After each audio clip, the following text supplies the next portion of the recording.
You've talked about schools, but even if you just walk Very out... complicated agenda. Does it actually mean anything at all? Okay, this is right and wrong, but he doesn't actually follow it. We've been in recession for a few years now. Real stories, We learn from one another. real issues. Is Islam a threat? And real views. This is Real Talk. Assalamu alaikum, and welcome to another edition of Real Talk Ladies. As women, we know the crucial role that we play as caretakers of our family's well-being. But it's becoming increasingly clear that as women, we face difficulties in taking care of ourselves. On today's show, we're going to be talking about women's health. What are some of the issues that we need to be aware of? And what is the relationship between our body and our minds when it comes to our health? In order to talk about these issues, we have our expert panel and our studio audience. Let me begin by introducing our panel. First, we have Dr. Alia Khan, who is a general practitioner here in the UK. Assalamu alaikum, welcome to the show. Thank you. Next, Tamara Gelman is a clinical psychologist with the National Health Service here in the UK. Welcome to our show. Thanks for being here. Finally, Dalit Saki is a pharmacist and a pharmacy lecturer here in the UK. Assalamu alaikum. Welcome. We'll come back to find out what our panel and our studio audience think of this topic in a moment. But first, we wanted to find out what the public thinks about the importance of women's health. Take a listen to the word on the street. We are what we eat. True or false? Does our food intake affect our psychological state? The media is often criticized for influencing young people's self-image, but how much does it affect our health behaviors? We're here in southwest London to find out what beliefs people hold about their mental and physical health. How important do you think a person's diet is for both their mind and body? It's very important because it helps you with everyday living. So yeah, it's very, very, very important. I think any illness or anything, it's 50% is your diet and what you eat. Yeah. When you exercise, from what I can gather, it releases endorphins in the brain, so it helps you to. It basically can help you relax. It's probably the most important thing for both, and they're interlinked, so you can't have one without the other. To eat properly, like vegetables, fresh fruit and vegetables, it's a lot better than eating, say, junk food. Junk food, to me, slows you down a lot more than, say, a healthier diet that would. Are you personally influenced by media portrayals of body image? Not anymore, not now I'm older, but when I was younger I was, yes. I believe there's a lot of pressure from media, magazines, books, and like the modelling industry. That doesn't help. It pressurises women into believing that they're supposed to be a certain way, they're supposed to look a certain way and be a certain way.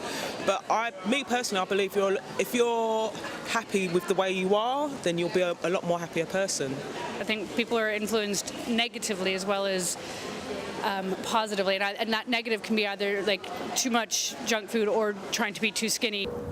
Evidence indicates women are more likely to suffer from depression and stress compared to men. What then are these stresses faced by women today, and how should we deal with these? Women have a more hectic lifestyle than men. I mean, you've got the household to look after, if you've got children, and then plus most women go to work now. So there's a lot of juggling that they have to do, so that's a lot more stressful for them.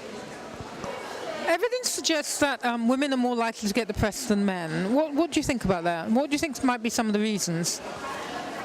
Men, probably. Well, a lot is true, a lot's to do with men. Men and money and basic things, really, yeah. Do you think that there's a bit of a stigma about talking about mental health issues? Yes, I do. Yes, especially in this country, there is. Do you think there's a link between mental health and physical health? They're absolutely 100%. Yes, I believe so, because I think if you look good, then you can feel good as well. Or if you feel good, you can look good. So I think there is a connection between the two of them. It is clear that our physical health affects our mental health. But talking about mental health problems is often seen as taboo due to the stigma attached. How do women learn to take care of both their minds and bodies? That was the word on the street. Let's come back into the studio and start the discussion with our audience. What do you all think about health? What do you think about the importance of health? Yeah, back in the corner there. I think health is very important, especially as a woman in today's society, and I feel that health represents a combination of having a healthy mind and a healthy body, combination of both. Yeah, that's a great point, and we'll come back to both the mind and the body throughout the program today. There's another comment right in front of you. I think, as you said, women are the primary caretakers of the household, so we have to look after ourselves to be fit, to be healthy, to look after our family. I think we always need to remember that. Yeah, well, how many of you exercise regularly? How many of you eat your 5 fruit and veg a day? How many of you think that you do a pretty good job of taking care of yourselves in that manner? I think it's an important thing for all students, especially all age. So, it's important that we look after ourselves if you're going to, become later on ladies who are going to look after our families. So it's important, I think, that we all should eat our 5 a day and do all the regular exercise that we need to. Let's come to our expert panel. Alia, do you agree with the audience? What is good health? What does it mean to be in good health? Absolutely. I think that very good points have been made by the members of the audience, and I think when we think about health, then we can think about different definitions that will explain health. And you could take a very clinical view that health is the absence of disease, for example, very literal view of health.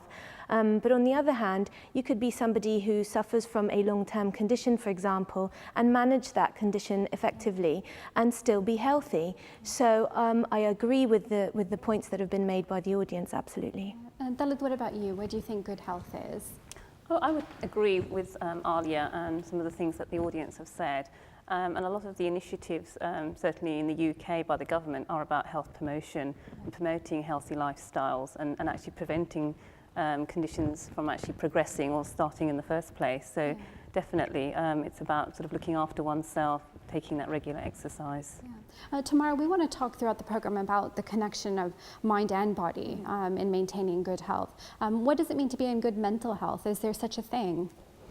Well, I think it's a complicated answer in a way, what good mental health really is. And I suppose one could look at it very simply and say that it's something about feeling, I suppose, happy in oneself, really. And of course, everyone confronts stress and difficulty in their life. But I suppose it's about kind of having a way of managing that and finding a way back to being happy and content, I suppose, despite difficulties which are very real. Alia, how do we motivate people? How do you motivate your patients to be in good health, to follow the eating regimes of their country, to be exercising, whatever it is that Yep, absolutely. I think one of my roles as a general practitioner is, as Dalit Baji was saying, about primary prevention. And really, we are the first kind of port of call that people will make if they want to know about health or if they are not feeling as healthy as they think they should be feeling. So certainly I would give advice, and there is such a wealth of information available to people to find out more about how to be healthy. So I would advocate that they eat healthily and that they think about being more physically active in their lives, and also a little bit about what Tamara was saying, that think about the stresses in your life and your coping strategies with that. And living in this fast-paced world, we have so many demands on our time, and we need to prioritize and thinking about these small steps, some of them that we could take now that could really mean good benefits and large benefits for us in the future is very, very important. And I take that role seriously when people come to ask me my advice. Yeah. To what extent do health beliefs influence compliance with treatment? If you think that you're okay, but actually there is something wrong, are you going to seek the treatment, and are you going to follow through on the treatment? I mean, there's a lot of research been conducted on health beliefs and patients, first of all, actually seeking medical advice or help from a healthcare professional. But also, once they've been diagnosed, their health beliefs might affect how they progress with the treatment that's been recommended. So definitely, religious beliefs do affect people's actual initial point of going to seek help. And unfortunately, there are some people who think, they've got an illness and that's almost a punishment on them. But we as Muslims would not say, it's not for us to say that someone's being punished for an illness.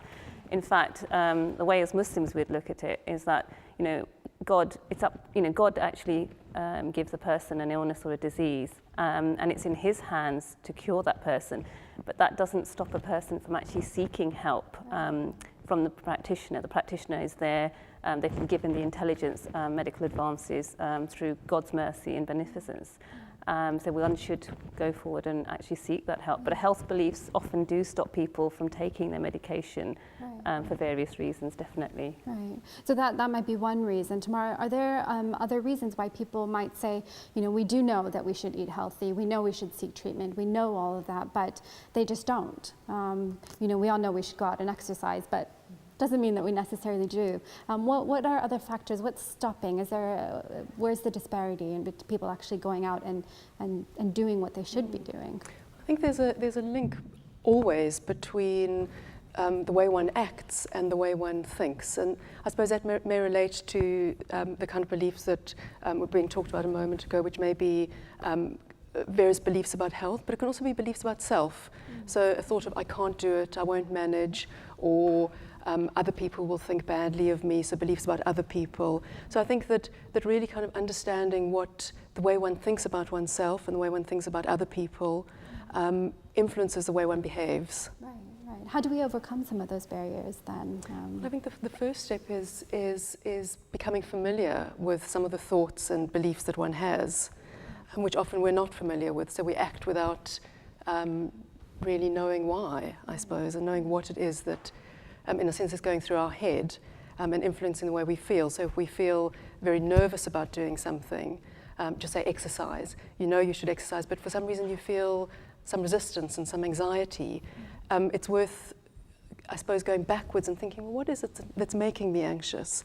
And it may be a sense of people are going to laugh at me, or I can never do it, I'll just fail at the first hurdle, or and then really trying to think, so recognizing what those beliefs are, and then I suppose finding some ways to challenge those beliefs. Okay, that's great. I want to come back to the audience now. What do you think are some of the barriers to being healthy, personally or for women in general? Why don't they exercise, eat healthy, seek the treatment for things that they're experiencing? There's a comment in the back there, if you could pass the mic. I think probably one of the biggest barriers is motivation and also finding the time to actually go out and exercise. I think it probably helps if you have like someone you can do it with, because then you can keep each other motivated and you can actually sort out time that you can exercise together. If it was you on your own, you'd probably think, oh, I'll just leave it today, I won't do it today. But if you've got someone to do it with, you can call up each other and say, look, I don't feel like doing it, but let's do it anyway. Yeah. Any more comments? Yeah. That Zainab, the point that she's made is absolutely right, that actually a lot of work has been done on weight loss programs, and supported weight loss programs are the ones that are most effective. So if you know that you have to go every week to see your doctor or to see the nurse or to see the weight loss program people and get yourself weighed, and you have someone to answer to, then that actually really helps in terms of motivation and reaching your goal. Yeah, there we go. So we have a barrier and we've got a solution. How about some other barriers right in front of you? Some people see the parda as an obstacle towards exercising, joining gyms, running, etc. I just wanted the panel's view on that. Yeah, that's a great point. What about some of the cultural barriers or the religious barriers? Are they barriers? Dalit? Yeah, I mean, as a Muslim woman, you know, we're not restricted from any form of exercise within our parda. There's many opportunities to go to women's only swimming, and we are permitted to cover up when we go to those swimming pools with specific costumes that cover our arms and legs. There are women only times at the gym, and walking. You can walk every day of your life, and it's one of the best exercises. Vigorous exercise. Vigorous walking is meant to be very good for your heart in terms of exercise. So there's lots of things we can do. I don't think parda prevents us from doing any form of exercise, really. Yeah. Back to the audience, there are quite a few more points on this. Do you think that there are cultural or religious barriers? I think it can be difficult to eat more healthily for some Asian women in particular. But it's all about, in my personal opinion, I think it's all about substituting certain foods for more healthier options. a lot of times you will find that if you go to a dietitian, they might give you a very detailed plan, but it's not the sort of thing that you would eat on a day-to-day basis, which is why a lot of women, you know, may start eating really healthily and then drop out because it's not the sort of thing that they're used to. But I think it would be a lot more simpler and easier if they just substitute more of the fatty foods for something a little more healthier and incorporate a lot more vegetables and fruits into their diets. Right. I actually disagree that, you know, the Asian diet can't be modified. And it doesn't need to be modified greatly to be healthy. There's lots of very healthy Asian foods, and you know, it's about putting in less oil, using, you know, people don't, you know, as a rule, use as much ghee at all. They'll use different oils. You can use olive oil in place of that, and it's about adapting, you know, I mean, cooking to suit a more healthy lifestyle. And with any type of food, it's about eating less sugary foods, sweet foods, so desserts. It doesn't matter whether it's halva or whether it's, you know, a gâteau. I think it's about an attitude of being more informed about better ways of cooking the same kind of food. Yeah. So it's the Islamic teaching of moderation, no matter what kind of food you're eating, isn't it? Absolutely. I mean, there's a hadith where the Holy Prophet on a number of occasions talked about keeping space in the stomach, you know, so you're not actually overeating, and that having, one of them is about having 1/3 of food, fill your stomach with 1/3 food, 1/3 liquid, and keep 1/3 for easy breathing. And if one thinks about it, if you do overeat, you're very uncomfortable, you know. So there's many teachings in Islam which actually are there as examples for us not to overeat and eat, obviously, the wrong foods. Yeah. I want to move now and talk about specific vitamin D, and how it relates to Muslim women especially. And a lot of critics say that the deficiency in Asian women, particularly vitamin D, is related to the head covering. Alia, what do you think about that? Okay, well, I think what you're talking about is that there is a higher proportion of women with darker skin who suffer from vitamin D insufficiency, and some opinion makers have put forward the opinion that this is because they cover their bodies, because vitamin D is a vitamin that we require in our bodies to help maintain healthy bones, and one of the sources of vitamin D is sunlight. Actually, I read a British Medical Journal paper that was published last year on diagnosing and treating low levels of vitamin D.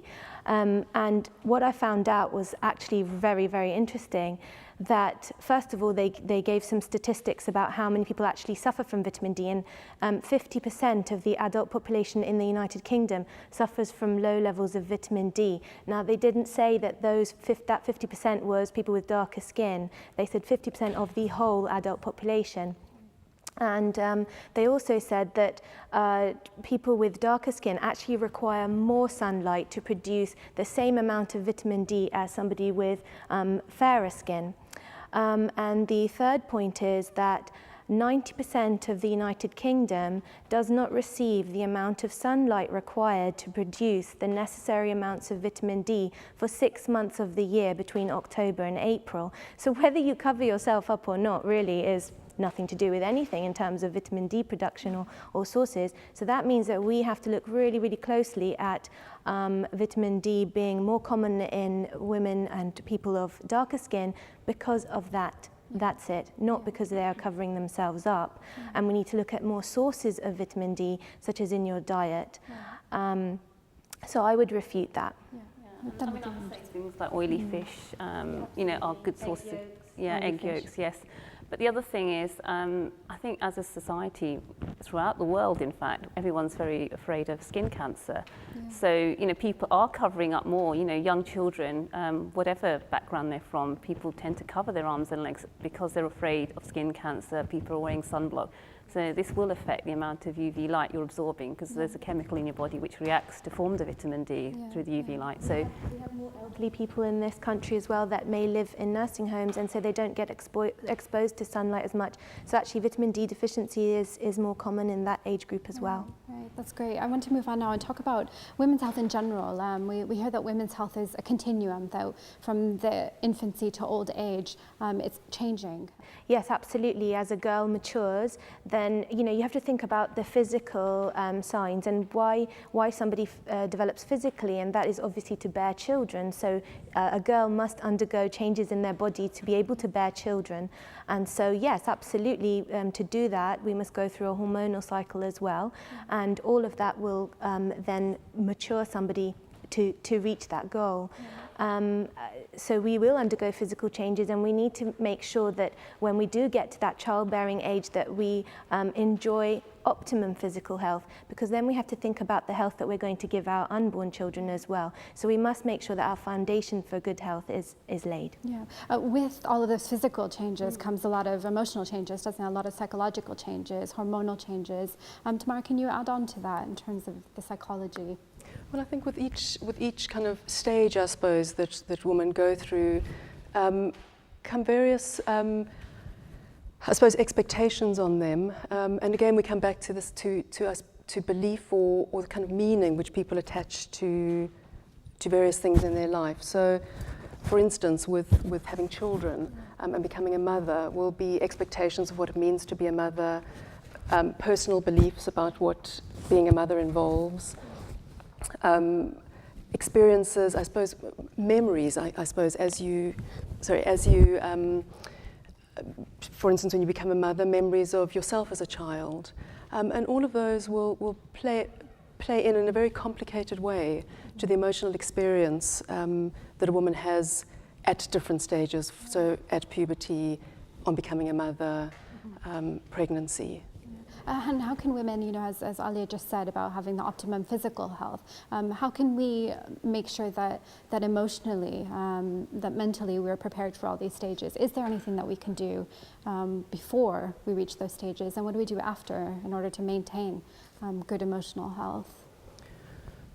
Well, I suppose one of the things that comes to mind is acknowledging and being aware of the stresses attached to some experiences. So that, for instance, pregnancy or becoming a mother for the first time, not necessarily just expecting oneself to find it, that one should just manage it, but allowing oneself to think about what it means to a woman, to seek help, to talk to other women, to think about it in a very open way, and to acknowledge one's feelings. And I suppose that, again, goes with expectations of self. Some women would think, well, I shouldn't feel something. I should find it easy. And that immediately is kind of setting someone up for a more kind of fragile experience. Yeah, I was going to say, within the Ahmadiyya Jamaat, we have a very strong network. We have regular meetings within the branches for the ladies. And I mean, obviously, one of the reasons for this, obviously, to get together and actually improve our spirituality and to learn things together. But a lot of it is to do with the social support we get by going regularly to our Jamaat meetings. It's about having that social network, talking through people who've had similar experiences. So that really would help in your mental well-being as well, because you can relate to other people. Yeah, I want to go to the audience now. Are you all aware of all the changes that your body is going to be going throughout your lifetime? And are you prepared? Do you feel like you're prepared mentally and physically to deal with everything that's going to come your way? Yeah,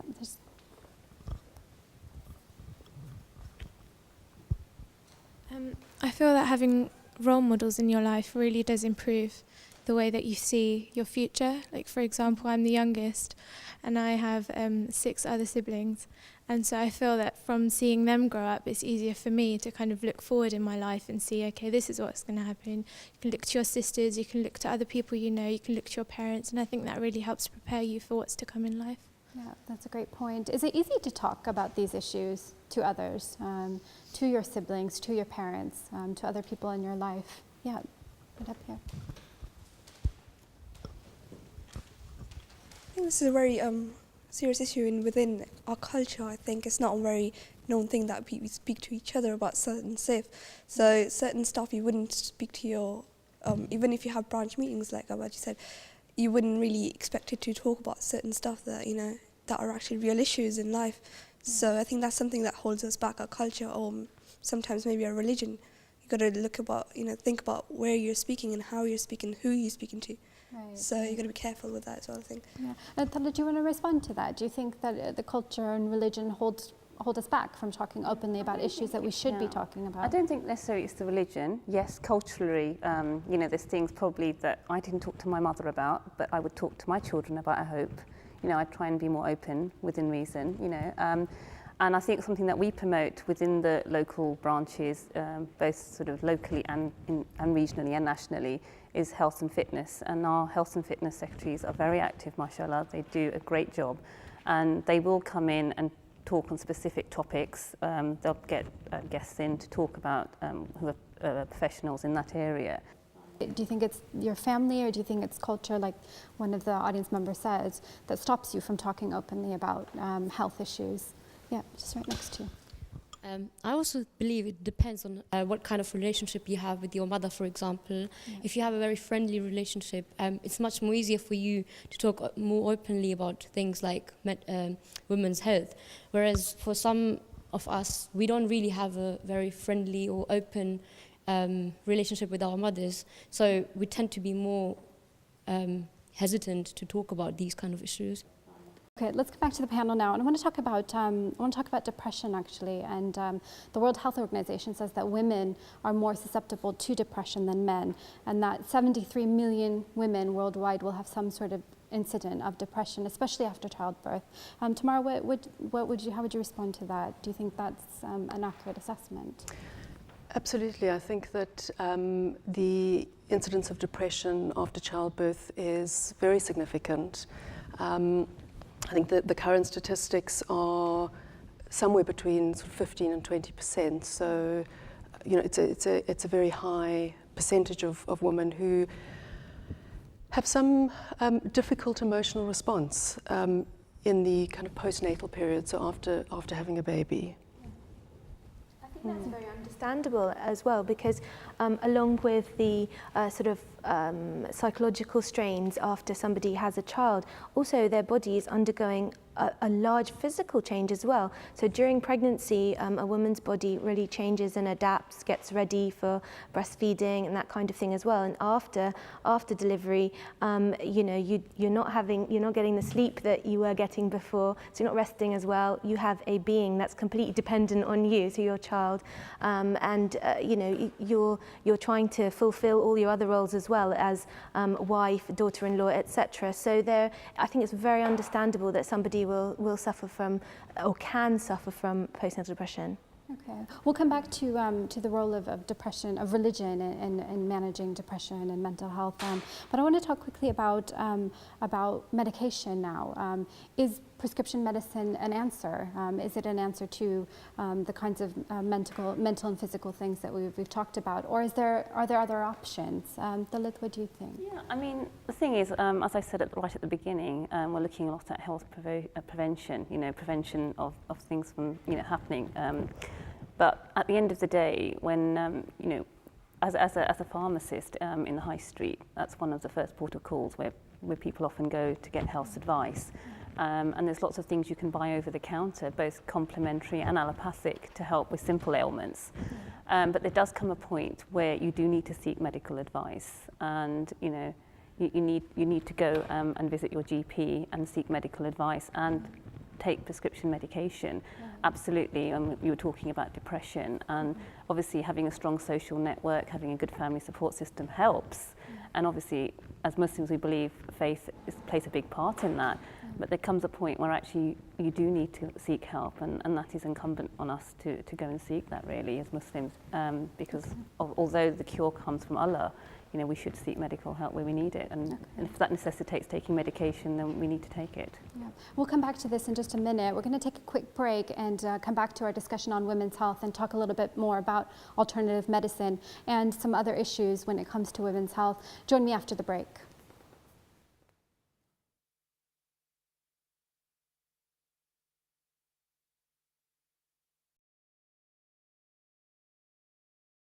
An interlingual channel promoting interfaith dialogue,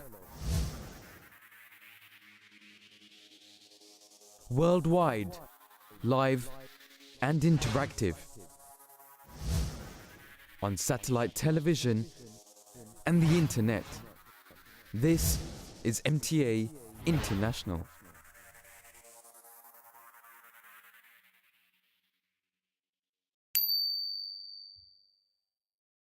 Welcome back to Real Talk. We've been discussing women's health in this show, and we're going to come right back to the audience and talk about alternative medicine. What do you all think about alternative medicine? What Dalit said earlier about allopathy, homeopathy, all the other types of medicines that are out there, prescription medicines. Yeah. Homeopathy is a good alternative medicine because it takes into account the mental, physical and emotional aspects of a patient. And women have had lots of good experiences through pregnancy and labour. So I personally believe that it works. Definitely advocate. Yeah. Okay, what about anybody else? What do you think about alternative medicines, not just homeopathy, anything out there, Chinese medicines, acupuncture, the different kinds of options that are available? Do you think that they're viable options? Let's come here. I know there's a lot available, and I'm not sure about the scientific basis behind them, but I know I've tried acupuncture with some patients who are maybe anxious before treatment, and that has worked, and also with gag reflexes as well, and that's worked for me as well. So I don't know if it's psychological for them or if the acupuncture did actually work, but it has worked for me. Okay, great. Certainly one needs to be cautious that you go to professionals and not to a charlatan, and that you're going to a reputable practitioner in any alternative therapies. But I again, think any treatment that you choose to take should be as a result of informed choice. So you should be aware of the risks of taking that medication, whatever type of medication it is, and you should be aware of the benefits, and then the choice is yours. Yeah, Tamara, you wanted to add something. The one we were talking before the break about medication and now about alternative medicine, and the one thing that hasn't come up, and I suppose I have a particular interest in, is other forms of treatment which don't involve medicine, so more sort of counselling or therapy or sort of talking treatment. Yeah. And I just wanted to kind of note that, especially when it comes to mental health, that there are alternatives, I suppose, to medication, be it sort of mainstream or alternative, for some emotional difficulties. Yeah, no, that's a great point, because we don't want to just focus on medicines. What kind of things can you do? So you're saying talking, counseling. What other options are there for people if they're going through even physical health problems and they may have emotional responses? What do they do? Do they go to somebody and talk it through? Go to counseling? Absolutely. I mean, I think what was being said earlier about going to someone who has the correct qualifications, but certainly within the National Health Service, psychological treatments are readily available, and I think that's a very good point. When somebody has depression or anxiety or an emotional difficulty, but also sometimes when there's a long-standing health problem, to talk to someone about the impact of that and ways of managing a health problem. So in other words, there's an emotional component even to a physical health problem. Right. Or an emotional response. Yeah, I want to move on now actually and talk about some specific health problems that we're facing globally. And one of those is obesity. And here in the UK, 1 in 4 adults are obese. Why do you think that is? What's going on? You're absolutely right, Tahmina. We could call it an obesity epidemic, couldn't we, really? There's just how common it is. And I think what you have to think about when you're discussing obesity is some of those barriers to being healthy, and what we were talking about very early on in the program about exercise and keeping active and eating healthily. Now, if you go into the supermarket, for example, and you look at the unhealthy food, then you can bet that that's going to be cheaper than the healthy food. So is there something that we need to think about in terms of the pricing of food and making it less attractive, the unhealthy option being less attractive to us and the healthy option being more attractive to us? But absolutely, and being obese and being overweight can lead itself to a number of health problems. And again, that brings us back to prevention. So being obese can increase your chances of suffering from high blood pressure, from suffering from heart disease, from suffering from diabetes, and even some cancers, and especially in women, that's very important. Yeah, interestingly enough, even though this obesity epidemic epidemic, as they're saying, is a Western phenomenon. One of the leading causes of death globally is cardiovascular disease. So a lifetime of unhealthy choices. Dalit, what do you think? Do you think that maybe we're relying on pharmaceutical options in the end of our life to take care of diabetes and blood pressure, rather than maybe throughout our life making healthy options? I think, attitudes towards medicine are changing. Certainly patients are much more informed of choices out there, and it's not just medication. Maybe many years ago the patient had very little knowledge of the disease or the condition once they got it, or preventative measures. But there's a lot out there now. We have the internet. People are much more informed as patients to the alternatives. For example, when someone might be on borderline diabetes, and Alia will tell you this, there's lots of things before drug treatment would be initially to try and get them to lose weight, to change their diet and their lifestyle, to do more exercise, and actually to educate them about the risks of if they actually went on to medication. Medication is not without side effects, and it would be a lifelong thing to do. Once they're on medication, they'd have to stay on that, and it might progress on from medication to insulin. So, and then obviously diabetes has many consequences for the cardiovascular system, for the eyesight. So long term, if one can educate patients, then that would help. Yeah. On the opposite side of that, on the other side is eating disorders, especially for girls, especially in women, anorexia, bulimia. Why that disparity? Why on the one hand eating disorders and on the other hand obesity? Well, I think a lot of it is the stresses that we place on ourselves in terms of our image, and is it something to do with that? Is it a psychological disease? I mean, perhaps Tamara can shed some light on that, but you're absolutely right. I see both extremes. We see the obese patient with that, with those health problems, and then we see the ones that aren't eating and are starving themselves, and the associated health problems with that as well. And don't forget that there are many associated with that too. What are some of the risks So associated with eating disorders? if you are underweight, then obviously things like your bone health comes into question as well. The people I've seen who suffer from anorexia nervosa, for example, they will grow an extra layer of hair on their body because it serves as an insulation. Their menstrual cycle will cease, so they will be less likely to bear children, and then the associated psychological effects as well. Yeah, Tamara, what are the associated psychological effects? I think what was mentioned a moment ago is that we live in a society which is very focused on women's bodies, and I think that certainly plays some part in eating disorders. But I think that the body is also a way of kind of communicating the mind, you could say, that it becomes a kind of almost like a canvas or something that the way that a woman feels or thinks about herself can get kind of represented on the body in some way. And therefore there's absolutely a link, as always, I think, between mind and body. And I think that applies to both obesity or to other to eating disorders, be that anorexia or bulimia. Right. So actually, counselling and talking is a big part of maybe dealing with some of these health problems, such as obesity. Yeah, without a doubt. And I think with obesity, helping one would explore the way, if it's a woman, when does a woman eat? Does she eat when she's stressed? Yeah. Is that when she turns towards unhealthy foods or fattening foods? And what does that mean? Why does she do that rather than talking to whoever's making her stressed? And where does that come from? Yeah. So yes, there would certainly be a link. Great. I want to follow up on that with the audience. What do you think? What do you think about the media and body image and obesity and yeah, let's come up here. The media is quite dangerous because there's quite a few diets out there which are quite unhealthy. Yeah. For example, just tell you to have juice for so many days and you will lose weight, but it's not healthy because you're losing it so fast and it's not healthy. There are quite a lot of pills out there as well that you can take, but I think the best thing is to go on a natural diet if you're thinking of going on a diet. Yeah, that's great. Point in the back.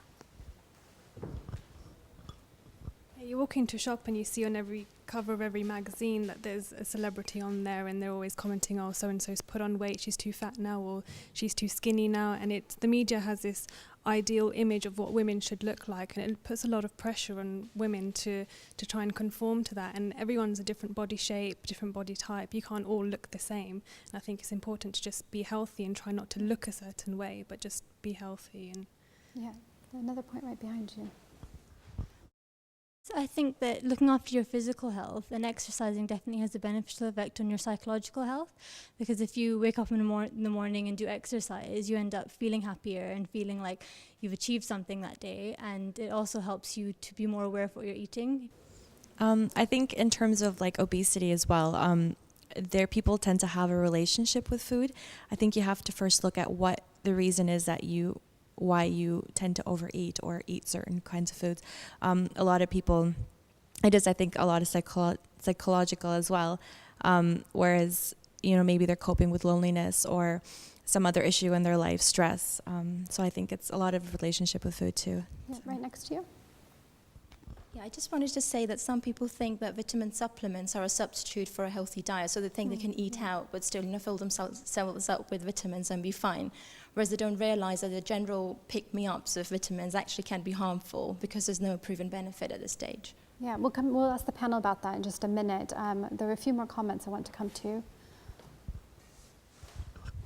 I just want to say, we talk a lot about our physical health and we know a lot about it now, but when it comes to your mental health, you're just not that confident. So I just want to ask my panel that how can we make sure that we're looking after our mental health? Tamara, do you want to answer that one?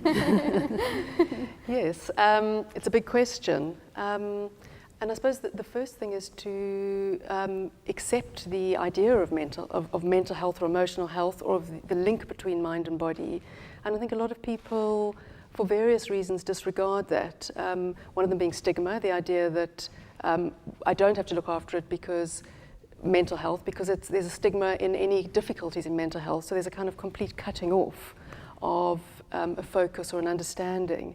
So I think the first thing probably is to kind of open up the stigma and accept that we all have an emotional life as well as a physical life, and that the two go together and that the two need to be focused upon. I mean, I think that's an initial answer. I think there's probably much more, but maybe we could kind of generate I would say that a lot of it is about your self-image, what you think of yourself, which is something that Tamara said right at the beginning of the programme. It's about your self-image of yourself and your confidence in yourself. And often people turn to eating disorders as a result of some emotional thing in their life that has happened. It could be the family network has broken down in some way. It could be through going through a difficult time in their life, whether it's a bereavement. And people often turn to food or away from food at that point. I don't know. I'm not the expert on eating disorders, but a lot of that will have a big role to play on how. Okay, I'm going to come back to something that the audience member just asked about, the vitamin supplements. Alia, should women take vitamin supplements, or are there superfoods that we should be eating to make up for any deficiencies in our diet? Okay, well, certainly I think that if you're thinking about government recommendations for nutritional supplements, then they are few and far between. And the main focus actually is on children. That if we come back to vitamin D, and we were talking about that earlier, weren't we? And I was saying that vitamin D deficiency and low levels of vitamin D can lead to poor bone health. And actually recently work has been done on saying that vitamin D deficiency also leads to very serious problems like cardiovascular disease and cancer. And that's something quite new. And so the focus has been for children to actually receive vitamin D supplements. All under 5s should be receiving vitamin D supplements. So there are government directives on certain vitamin supplements that are beneficial. I'm not sure that I would advocate somebody taking a general multivitamin supplement every day, and I would agree with the audience member that perhaps it's better to look for those sources within your diet, because you can get into risks related to overdosing, especially on fat-soluble vitamins, which you cannot excrete. And so it's very important to think carefully about willy-nilly taking, nutritional supplements, thinking, oh yes, this will help me in this way or that way. Why not look at the natural source of that nutrition and go for that instead? Yeah, it's always recommended that women should be taking calcium, but why not drink milk? Why not? Why Do not some use weight that in bearing your diet? exercise and that kind Yeah. of thing too. Yeah, absolutely. And I would, another thing, I would say is get your levels checked of calcium and vitamin D. If you're worried that you are suffering from symptoms associated with that, then my advice to you, the safest thing would be to go to your doctor and get your levels checked before you embark on any type of supplementation. Yeah. Dalit, you wanted to add? For children being recommended to have the vitamin D supplements is because children tend to be fatty eaters. They might be running around and they're not eating regularly, and you can't always control, you can't force the child to eat something they don't want to. So it's more really to cover all children so that no one is deficient, and it doesn't mean that actually somebody who doesn't take it will suffer, but it's actually make sure that they do get a regular intake of that. Yeah. Dalit, can you talk to us briefly about in Islam specifically and the Holy Quran? There are some foods actually that are recommended for us to be eating. Well, there's a number of foods mentioned in the Quran, and if I just take one example of honey is mentioned in the Quran, and it has been proven, and this was 1500 years ago, but as we know, lots of research has been conducted on honey and the benefits of honey. And honey has two sugars in it. It has glucose and fructose. So glucose gives you an immediate release of energy, so it's a good energy booster, so often athletes might take it. And actually it has fructose, which breaks down much more slowly, so it will give you a slow release of energy, so it conserves and you can get that slow release of energy. But also it's got antibacterial properties. And there is evidence to suggest it helps to boost your immune system, and obviously research is ongoing with honey.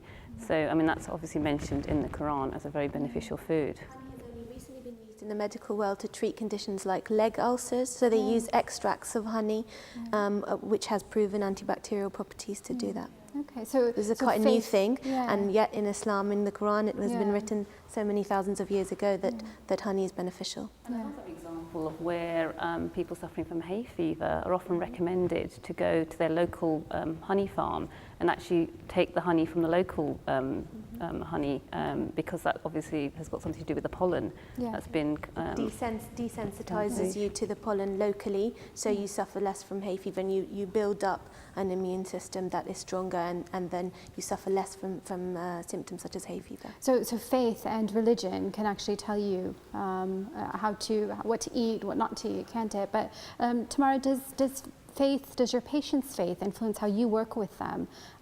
If a Muslim was to come to you, or somebody of a particular faith was to come to you with issues, does that influence how you work with them and how you deal with their problems? The way a psychologist works with a client or a patient is to work with a person in the room. So absolutely you would work with whatever that person brings and whatever influences their sense of themselves in this world, I suppose. And so I suppose you may not work specifically with that because you wouldn't have with a particular religion, because you might not have the knowledge, but absolutely would listen and help that person to think about how a religion is a influence on one's life, as is many other things, and how that impacts on an individual. So in that way, yes. Do you find that do you find that patients are maybe don't know if you're going to be sensitive about maybe their personal beliefs or how their personal beliefs play into their illness or their life? Absolutely. Although I think one can broaden that out. I think the moment somebody comes to talk about often their most personal experiences and their most sometimes painful experiences, they immediately wonder, is the person who's listening going to be able to understand me in every way? Are they going to be sensitive to me? Are they going to listen? Are they going to be able to help? And I think that that may well apply to religion or culture, but it applies in a much broader way. Is this person going to judge me in any way, or try really hard to understand me and listen to me? Yeah, and in terms of health then, you often hear about a Muslim or somebody of a particular faith saying that, they only want to go to a Muslim health practitioner because that's the only person that's going to understand them. Do you agree with that, or would you say that actually we should be exploring all our options and then using our wisdom to make decisions? Absolutely. I restrict yourself to just visiting a Muslim practitioner. Maybe there are some advantages in that you think that they will understand where you're coming from and understand your culture and be sensitive to it. But as Tamara has explained so beautifully, I think it's not just about the religion that practitioner has, and have some faith in your practitioner. I mean, I'm Muslim, but I may not see every single patient of mine that is a Muslim, and a lot of my patients aren't, and they have not come to see me for a Muslim point of view necessarily. They've come to ask my opinion as a professional, and so I as a professional must give it. So I think that point is probably not validated, and also we are trained to be sensitive to our patients' cultures and their beliefs. So I don't think that is the best method. Okay, if you feel more comfortable, then that's fine, but I wouldn't say that is the only rule you should apply to yourself. Okay, great. I want to talk about some of the cultural and maybe religious stigmas about mental health now. We hear people say, if you believe in God, how can you be depressed? Just pray and everything will be okay. Tamara, what is your experience with that? Do you have experience with people that say that? I'm not sure that I can think of specific experience, but I find it interesting when you say that, because I find myself thinking, wouldn't the same apply to physical health then? It strikes me as a very kind of harsh perspective on oneself, that one shouldn't have any frailty, and I'm not speaking from a religious perspective at all now, but any frailty as a human being, that one shouldn't hurt one's toe or break one's leg or have depression.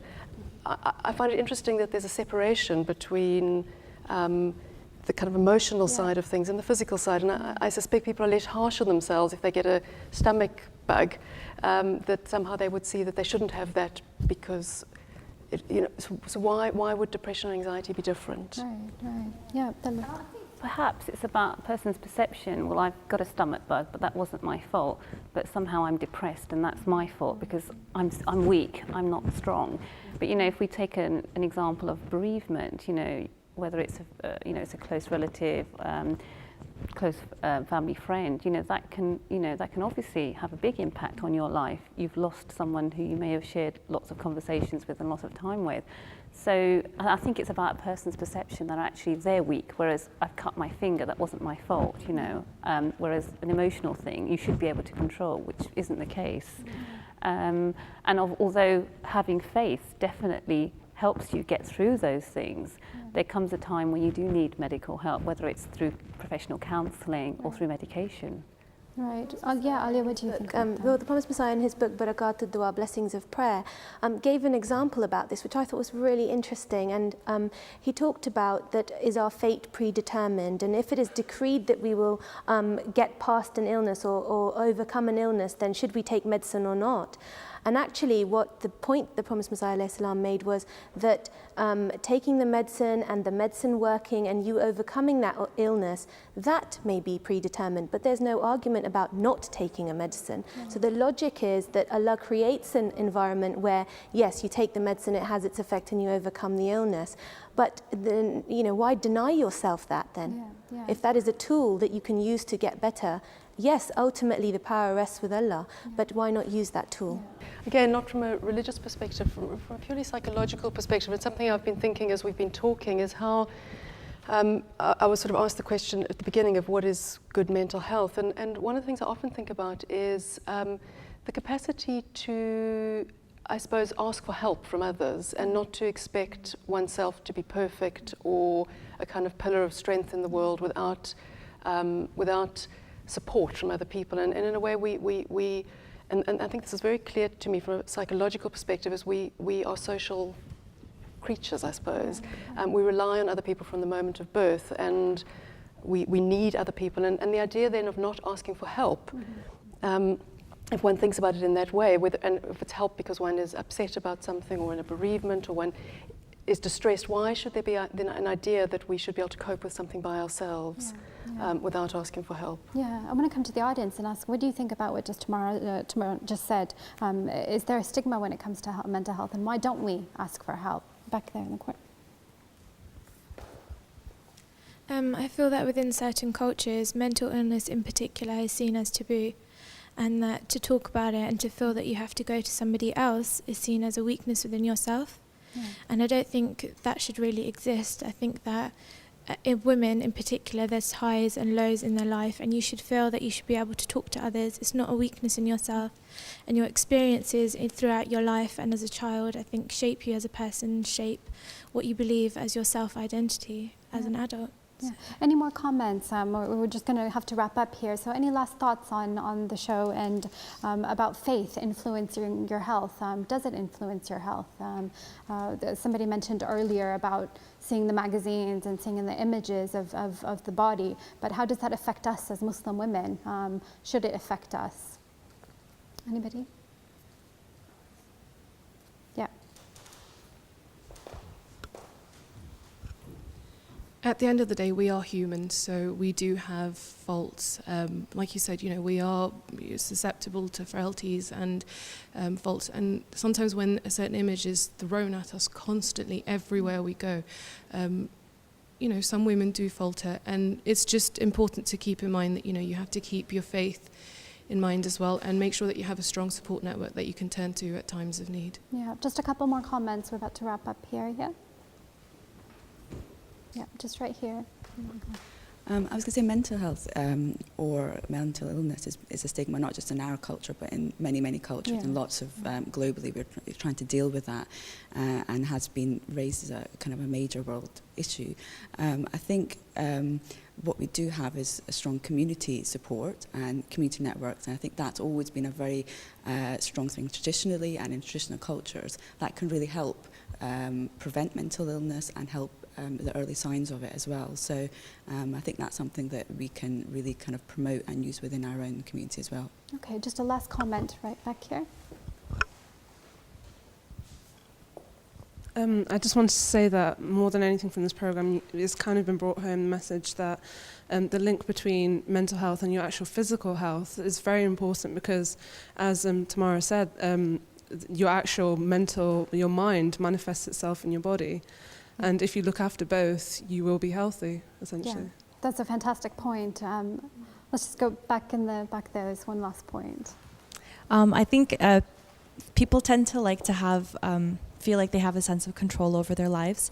And I think where faith comes in, we obviously can't have control over everything if we get sick or circumstances. I think we can take control in the sense of healthy diet and just taking care of our well-being, but I think that's where faith comes in, especially in Islam, where you give that other part of control to Allah, and you can just pray for Him to guide you and take care of you.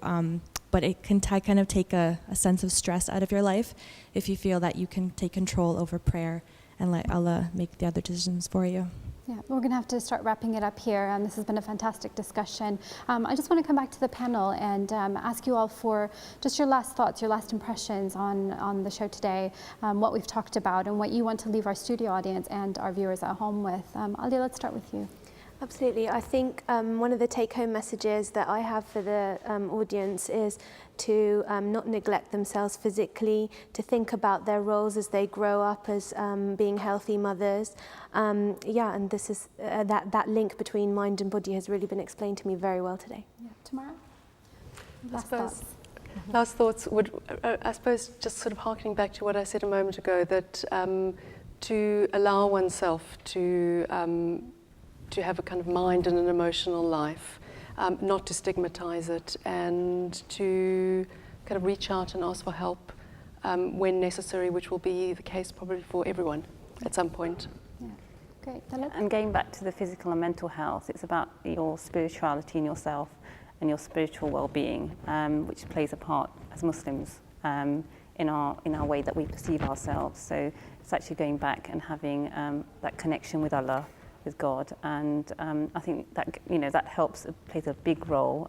Evidence suggests that people with religious beliefs actually recover quicker from operations, and obviously that support that they have and that positive attitude they have. And as a Muslim, we believe obviously they're praying and their loved ones are praying for them as well. So I would say, it goes hand in hand to looking after oneself is also your spiritual well-being, to look after that side of things as well. Great, thank you. Thank you very much to our expert panel and to our studio audience for joining us today and for the lively discussion. I also want to thank all of our viewers at home. Please make sure to join in the discussion by emailing us your comments. Our address is at the bottom of the screen. Our website is www.mta.tv/realtalk, and you can also follow us on Twitter. Jazakallah. Assalamu alaikum.